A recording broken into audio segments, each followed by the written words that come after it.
Hello दोस्तों, the educational care में आपका स्वागत है। मैं हूँ अभिषेक और आज हम लोग पॉलिटी की अगली कक्षा के लिए पढ़ेंगे। अनुच्छेद 1 के 3 में भारत के राज्य क्षेत्र में निम्नलिखित क्षेत्र शामिल होंगे। राज्यों के राज्य क्षेत्र, संघ राज्य क्षेत्र, ऐसे अन्य राज्य क्षेत्र जो अर्जित किए जाए। भारतीय संघ के अंतर्गत किसी राज्य को सम्मिलित करने का अधिकार किसे प्राप्त है? संसद को। भारतीय संघ के अंतर्गत किसी राज्य को सम्मिलित करने का अधिकार किसे प्राप्त है? संसद को। संविधान के प्रथम अनुच्छेद के अनुसार भारत होगा राज्यों का संघ। संविधान के प्रथम अनुच्छेद के अनुसार भारत होगा क्या? तो एक राज्यों का संघ।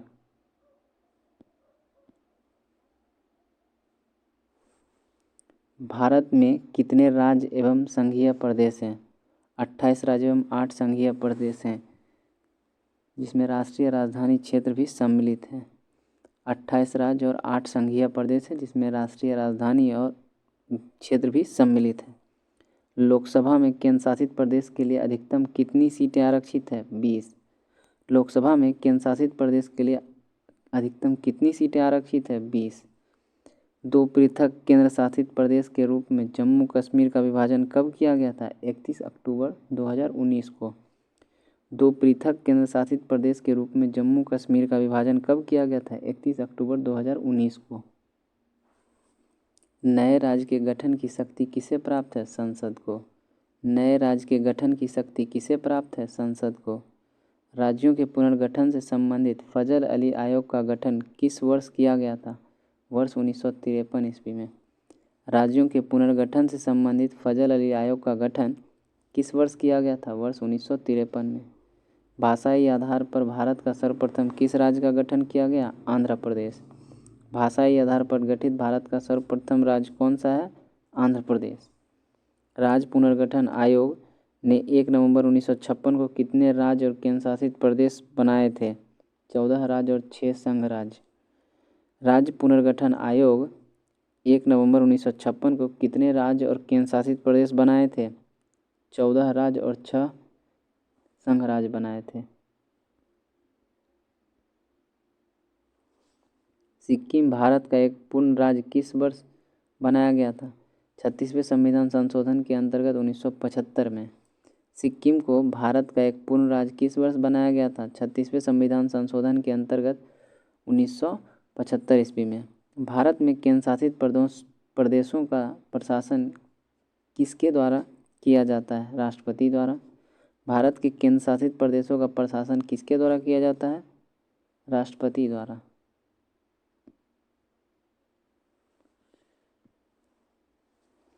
जूनागढ़ रियासत को जनमत संग्रह के आधार पर, हैदराबाद रियासत को सैन्य कार्यवाही के द्वारा भारत में शामिल किया गया था।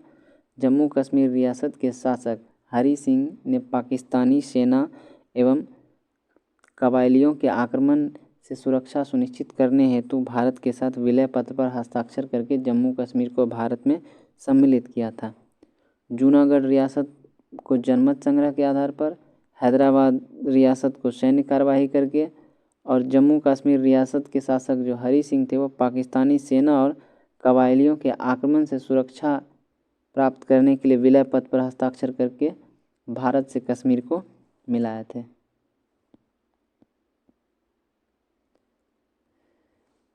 पहले के विशेष राज्यों का राज्य का दर्जा। नागालैंड 1969 ईस्वी में इसे विशेष राज्य का दर्जा मिला। हिमाचल प्रदेश को 1971 में।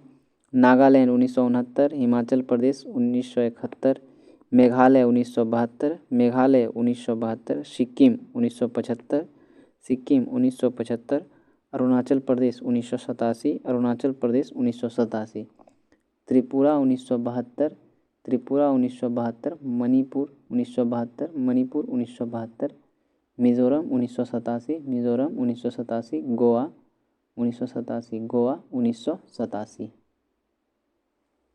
भारत के राज्य, राजधानी एवं वहाँ बोली जाने वाली भाषा। राजस्थान की राजधानी जयपुर और वहाँ हिंदी बोली जाती है। मध्य प्रदेश, वहाँ की राजधानी भोपाल और वहाँ हिंदी बोली जाती है। महाराष्ट्र की राजधानी मुंबई, यहाँ मराठी बोली जाती है। उत्तर प्रदेश, इसकी राजधानी लखनऊ, यहाँ हिंदी और उर्दू बोली जाती है। गुजरात की राजधानी गांधीनगर और यहाँ गुजराती बोली जाती है। कर्नाटक की राजधानी बेंगलुरु, यहाँ कन्नड़ बोली जाती है। आंध्र प्रदेश की राजधानी अमरावती, यहाँ तेलुगु बोली जाती है। उड़ीसा की राजधानी भुवनेश्वर, यहाँ उड़िया बोली जाती है। छत्तीसगढ़ की राजधानी रायपुर में हिंदी बोली जाती है। तमिलनाडु की राजधानी चेन्नई है और यहाँ तमिल भाषा बोली जाती है। बिहार की राजधानी पटना है और यहाँ हिंदी बोली जाती है। पश्चिम बंगाल की राजधानी कोलकाता है और यहाँ बांग्ला बोली जाती है। अरुणाचल प्रदेश की राजधानी ईटानगर और यहाँ अंग्रेजी बोली जाती है। झारखंड की राजधानी रांची है और यहाँ हिंदी भाषा बोली जाती है। असम की राजधानी दिसपुर में असमिया भाषा बोली जाती है। हिमाचल प्रदेश की राजधानी शिमला या धर्मशाला है, यहाँ हिंदी बोली जाती है। उत्तराखंड की राजधानी देहरादून है और यहाँ हिंदी और संस्कृत बोली जाती है। पंजाब की राजधानी चंडीगढ़ है और यहाँ पंजाबी बोली जाती है। हरियाणा की राजधानी चंडीगढ़ है। हरियाणा की राजधानी चंडीगढ़ है और यहाँ हिंदी भाषा बोली जाती है। केरल की राजधानी तिरुवनंतपुरम है और यहाँ मलयालम भाषा बोली जाती है। मेघालय की राजधानी शिलोंग है और यहाँ गारो भाषा बोली जाती है। मणिपुर की राजधानी इम्फाल यानी मणिपुर में मणिपुरी भाषा बोली जाती है। मिजोरम की राजधानी आइजोल है और मिजोरम में मिजो भाषा बोली जाती है।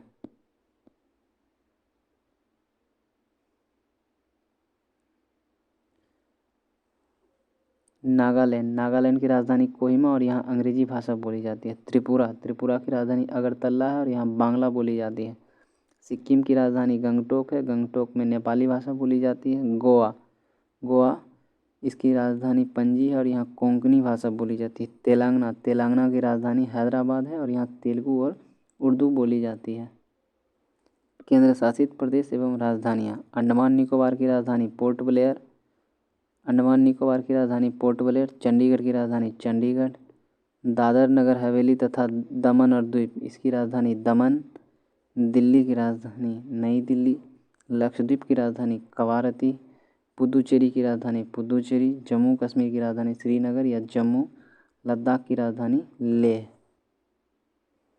भारतीय नागरिकता प्राप्ति हेतु 5 प्रकार हैं, या तो जन्म से, वंशाधिकार के द्वारा, पंजीकरण के द्वारा, देशीयकरण के द्वारा, भूमि के अर्जन के द्वारा। इन सभी 5 से हम भारत की नागरिकता प्राप्त कर सकते हैं। जन्म होगा तब वंशाधिकार के द्वारा, पंजीकरण के द्वारा, देशीयकरण के द्वारा, भूमि के अर्जन के द्वारा। भारतीय संविधान किस प्रकार की नागरिकता प्रदान करता है? एकल नागरिकता प्रदान करता है। भारतीय संविधान किस प्रकार की नागरिकता प्रदान करता है? एकल नागरिकता प्रदान करता है। संयुक्त राज्य अमेरिका में दोहरी नागरिकता के सिद्धांत को अपनाया है। संयुक्त राज्य अमेरिका दोहरी नागरिकता के सिद्धांत को अपनाया है। नागरिक संशोधन अधिनियम 2019 में किन देशों के हिंदू, बौद्ध, सिख, जैन, पारसी तथा ईसाई नागरिकों को भारत की नागरिकता प्रदान करने का प्रावधान है?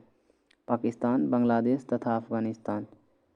नागरिक संशोधन अधिनियम 2019 में किन देशों के हिंदू, बौद्ध, सिख, जैन, पारसी तथा ईसाई नागरिकों को भारत की नागरिकता प्रदान करने का प्रावधान है? पाकिस्तान, बांग्लादेश तथा अफगानिस्तान।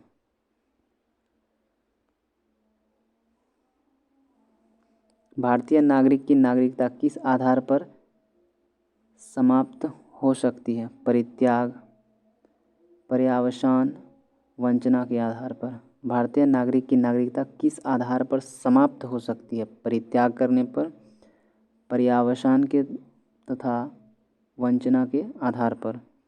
भारत के बाहर लगातार कितने वर्ष तक रहने पर भारतीय नागरिकता समाप्त कर दी जाएगी? 7 वर्ष। भारत से बाहर लगातार कितने वर्ष तक रहने पर भारतीय नागरिकता समाप्त कर दी जाएगी? 7 वर्ष रहने पर। प्रवासी भारतीय दिवस कितने समयांतराल पर मनाया जाता है? प्रति 2 वर्ष पर। प्रवासी भारतीय दिवस कितने समय अंतराल पर मनाया जाता है? प्रति 2 वर्ष पर। अनुच्छेद 5। अनुच्छेद 5 में संविधान लागू होने के समय नागरिकता। अनुच्छेद 6 है पाकिस्तान से भारत को प्रव्रजन करने वाले व्यक्तियों की नागरिकता का अधिकार है।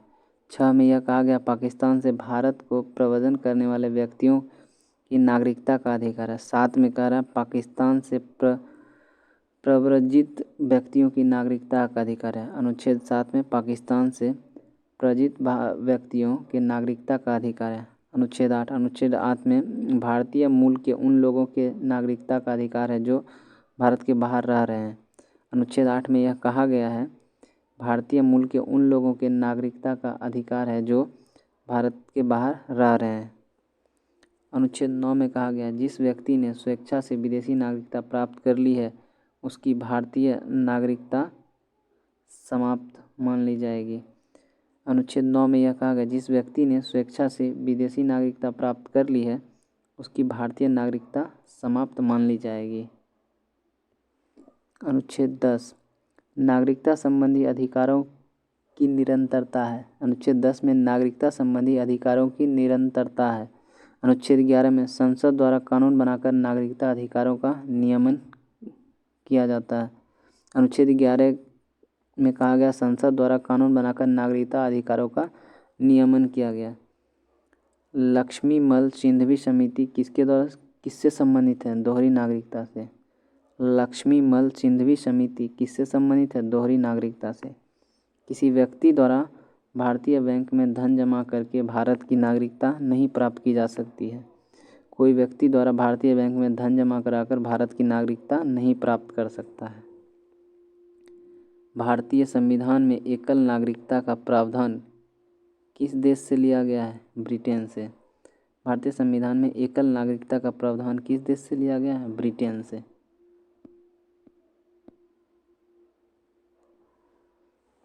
भारतीय मूल के व्यक्ति का कार्ड धारक भारत में नहीं खरीद सकता है। कृषि भूमि। भारतीय मूल के व्यक्ति का कार्ड धारक भारत में नहीं खरीद सकता है तो कृषि भूमि। भारतीय संविधान के किस भाग के अंतर्गत नागरिकों को मौलिक अधिकार प्रदान किया गया? भाग 3 अनुच्छेद 12 से 35 के बीच। भारतीय संविधान के किस भाग के अंतर्गत नागरिकों को मौलिक अधिकार प्रदान किए गए? भाग 3 अनुच्छेद 12 से 35। संविधान द्वारा मौलिक अधिकारों को लागू करने की शक्ति किसे प्रदान की गई है? सर्वोच्च न्यायालय एवं उच्च न्यायालयों को। संविधान द्वारा मौलिक अधिकारों को लागू करने की शक्ति किसे प्रदान की गई है? सर्वोच्च न्यायालय एवं उच्च न्यायालय को। भारतीय संविधान का अनुच्छेद 13 संवैधानिक प्रावधान को संसद तथा राज्य विधानमंडलों द्वारा बनाए गए नियम और कानूनों पर प्राथमिकता प्रदान करता है। भारतीय संविधान का अनुच्छेद 13 संवैधानिक प्रावधान को संसद तथा राज्य विधानमंडलों द्वारा बनाए गए नियम कानून पर प्राथमिकता प्रदान करता है। भारतीय संविधान के अनुच्छेद 13 का मुख्य उद्देश्य किसके संदर्भ में संविधान की सर्वोच्चता सुनिश्चित करना है? मौलिक अधिकारों का। भारतीय संविधान के अनुच्छेद 13 का मुख्य उद्देश्य किसके संदर्भ में संविधान की सर्वोच्चता सुनिश्चित करना है? मौलिक अधिकारों का। भारतीय संविधान में समानता के अधिकार का विस्तार किस अनुच्छेद में है? अनुच्छेद 14 से 18 के बीच। भारतीय संविधान में समानता के अधिकार का विस्तार किन अनुच्छेदों में है? अनुच्छेद 14 से 18 में। भारतीय संविधान का कौन सा अनुच्छेद विधि के समक्ष समानता के अधिकार से संबंधित है? अनुच्छेद 14। भारतीय संविधान का कौन सा अनुच्छेद विधि के समक्ष समानता के अधिकार से संबंधित है? अनुच्छेद 14। जन्म, लिंग, वंश, मूल वंश, जाति, धर्म आदि के आधार पर विभेद का प्रतिषेध अनुच्छेद 15 एक मूल अधिकार है जिसे समानता के अधिकार के अधीन वर्गीकृत किया गया है। जन्म, लिंग, मूल वंश, जाति, धर्म आदि के आधार पर विभेद का प्रतिषेध यानी अनुच्छेद 15 एक मूल अधिकार है जिसे समानता के अधिकार के अधीन वर्गीकृत किया गया है। भारतीय संविधान की प्रस्तावना में प्रयुक्त समाजवाद शब्दों को किस अनुच्छेद के साथ समग्रता में रखकर सर्वोच्च न्यायालय द्वारा समान कार्य के लिए समान वेतन का मौलिक अधिकार प्रदान किया है। अनुच्छेद 14 तथा 16। भारतीय संविधान की प्रस्तावना में प्रयुक्त समाजवाद शब्द को किस अनुच्छेद के साथ समग्रता में रखकर सर्वोच्च न्यायालय द्वारा समान कार्य के लिए समान वेतन का मौलिक अधिकार प्रदान किया गया है? अनुच्छेद 14 तथा 16 में। भारतीय संविधान के अनुच्छेदों में से कौन सा एक लोक नियोजन के विषय में भारत के सभी नागरिकों को अवसर की समानता की गारंटी प्रदान करता है? अनुच्छेद 16 का 1 और 16 का 2। भारतीय संविधान के अनुच्छेद में से कौन सा एक लोक नियोजन के विषय में भारत के सभी नागरिकों को अवसर की समानता की गारंटी प्रदान करता है? अनुच्छेद 16 1 और 16 का 2।